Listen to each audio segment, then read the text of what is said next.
with like, okay, so I'm sitting there in my mind, I'm immediately going into mode like, okay, I'm gonna need suction, I'm gonna need this, I'm gonna need that. We get to the house, or me, more or less.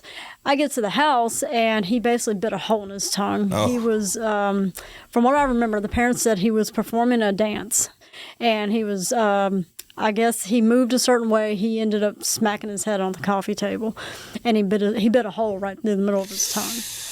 Well, by the time I got there, the bleeding had actually stopped. And as soon as I pulled that out and I hit the little button on it, and it was like a cat with a laser pointer. I'll let you hold this.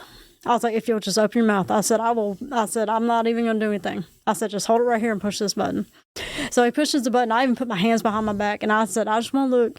He had already stopped bleeding, but I told him, I said, at this point, we're not going to transport. I said, because they were talking about following us.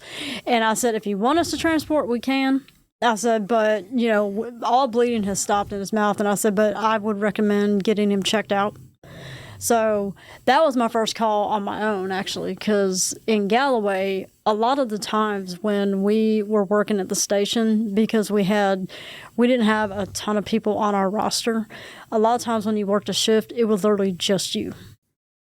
So that always kind of blew my mind that you're relying on people that are not only doing it for free, but just doing it because they love it.